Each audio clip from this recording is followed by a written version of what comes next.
السلام علیکم ورحمۃ اللہ وبرکاتہ نحمده ونصلی علی رسولہ الکریم اما بعد۔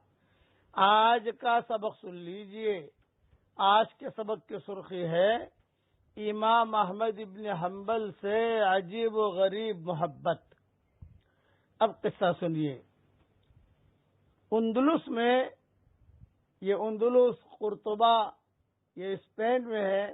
ہمارے والد صاحب رحمۃ اللہ علیہ اور قافلہ جب وہاں پہنچا تھا تو ہمارے والد صاحب رحمۃ اللہ علیہ نے وہاں اندلس میں ابو عبداللہ اندلسی کا قصہ بیان کیا تھا۔ بیان میں اس پر جو ہے بہت عرب، بہت لوگ بہت روئے تھے۔ یہ وہ علاقہ ہے، 700-800 سال تک اسلامی حکومت وہاں رہی ہے۔ مسجد قرطبہ بھی وہاں ہے۔ وہاں پر ایک نوجوان تھا، اس کا نام تھا بقی الدین۔ یہ قصہ جو بیان کر رہا ہوں یہ سیر اعلام النبلاء میں ایک قصہ ہے۔ اس نے سنا کہ مجھے احمد ابن حنبل سے علم حاصل کرنا ہے۔ بس اب وہ احمد ابن حنبل کو ڈھونڈنے کے لیے نکلا۔ اندلس کہاں اور بغداد کہاں؟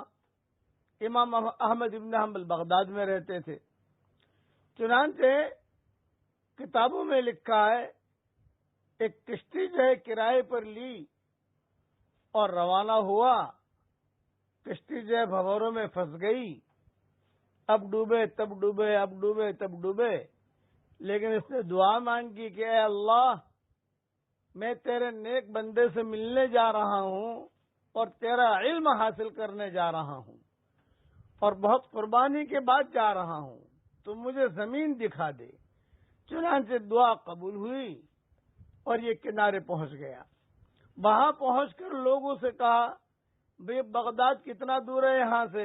بھئی بغداد تو 800 میل دور ہے۔ تو اس نوجوان نے جواب دیا کہ کوئی بات نہیں، 800 میل تو جو ہے کوئی بڑی چیز نہیں ہے، میں یہاں سے پیدل پہنچوں گا۔ چنانچہ کئی مہینوں میں وہ پیدل وہاں سے پہنچا بغداد۔ بغداد پہنچ کر لوگوں سے کہا بھئی احمد ابن حنبل یہاں ہے؟ بھئی ہے تو صحیح، لیکن ان کا نام مت لو، بادشاہ ناراض ہے ان سے، نظر بند کر رکھا ہے۔ فرمایا کہ نہیں، مجھے بتاؤ کہاں ہے۔ یہ کہا ہم نہیں بتا سکتے، جو بتائے گا وہی پکڑ میں آ جائے گا۔ اچھا کوئی بڑا عالم یہاں ہے کہ میں اس کی مجلس میں جاؤں؟ تو کہا یحییٰ ابن معین ہے۔ یہ اس وقت بڑے محدث تھے اور ان کے مجلس میں ہزاروں طلبہ شاگرد بیٹھے ہوئے تھے۔ یہ بھی جا کے بیٹھ گیا۔ اب وہاں جا کے بیٹھا تو سب لوگ سوال کر رہے تھے، تو اس نے بھرے مجمع میں پوچھ لیا احمد ابن حنبل کے بارے میں تمہارا کیا خیال ہے؟ اب اتنے بڑے مجمع میں احمد ابن حنبل کے بارے میں پوچھا تو احمد ابن حنبل تو جو ہے وہ تو وانٹڈ تھے ایک قسم کے، یعنی بادشاہ جو ہے ناراض تھا ان سے، اور اتنے بڑے مجمع میں پوچھا، سانپ کٹ گیا، سانپ کاٹ دیا پورے مجمع کو، خاموشی۔ یحییٰ ابن معین جو تھے انہوں نے سر جھکا لیا، کیا جواب دوں۔ خیر سر اوپر کیا اور سر اوپر کر کے ہمت کر کے کہا ہوا امام المسلمین والمسلمات، یہ مسلمان مردوں اور عورتوں کا امام ہے۔ ٹھیک ہے چلو باہر نکل کر اس نے کسی سے کہا احمد ابن حنبل کا مکان دکھاؤ۔ احمد ابن حنبل کا مکان دکھایا، وہ مکان ہے لیکن وہاں جائے گا تو پکڑنے کی حکومت، کوئی بات نہیں۔ اسے علم حاصل کرنا تھا تو اس نے اپنے گھٹنوں پر اور ٹانگوں میں اس نے ایسا بتا دیا، ایسے چتھڑے لگا لیے کہ لوگ سمجھے کہ یہ اس کے ٹانگیں ٹوٹی ہوئی ہیں اور گویا کہ اس کے گھٹنوں کا آپریشن ہوا ہے، اور بیساکھی ہاتھ میں لے لی اور پھر چلنے لگا اور ایک اعلان کرنے لگا اجرکم علی اللہ، اجرکم علی اللہ۔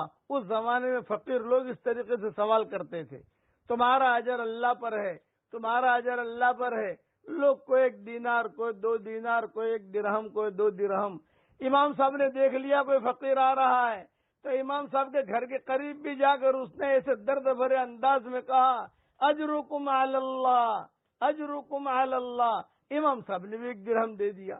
اس نے کہا امام صاحب میں درہم لینے نہیں آیا ہوں، آپ مجھے ایک حدیث سکھایا کریں، امام صاحب نے کہا بھی میں نہیں سکھا سکتا، پابندی ہے میرے بیان پر۔ فرمایا نہیں، میں روزانہ فقیر بن کر آؤں گا اور حدیث کا امیر بن کے جاؤں گا، ایک ایک حدیث مجھے تم سکھاؤ۔ چنانچہ وہ روزانہ جاتا تھا اور ایک ایک حدیث سیکھتا تھا۔ کتابوں میں لکھا ہے کہ امام صاحب کے بڑے شاگردوں میں وہ آدمی بنا۔ جب امام صاحب کے حالات ٹھیک ہو گئے اور امام صاحب نے حدیث کا درس دینا شروع کر دیا، مجمع بڑھ گیا، بہت بڑا مجمع ہو گیا۔ تو امام صاحب نے دیکھا کہ وہ آ رہا ہے۔ امام صاحب نے کہا میرا اصل شاگرد یہ ہے کہ اس نے جو ہے ایسے حالات میں مجھ سے حدیثیں سیکھی ہیں کہ جب کوئی میرے پاس آتا نہیں تھا۔ علم اس طریقے سے حاصل کیا اور پھر امام صاحب کا بہت اقرب ترین شاگرد یہ آدمی بنا۔ اندلس سے چلا شاگرد۔ آج اللہ کا شکر ادا کرو، واٹس ایپ کے ذریعے سے حدیثیں تمہارے گھر تک پہنچ جاتی ہے۔ آج اللہ کا شکر ادا کرو کہ واٹس ایپ کے ذریعے سے درس قرآن تمہارے گھر تک پہنچ جاتا ہے۔ اللہ تعالی ہمیں علم کی قدر کرنے کی توفیق عطا فرمائے، آمین۔ وآخر دعوانا الحمدللہ رب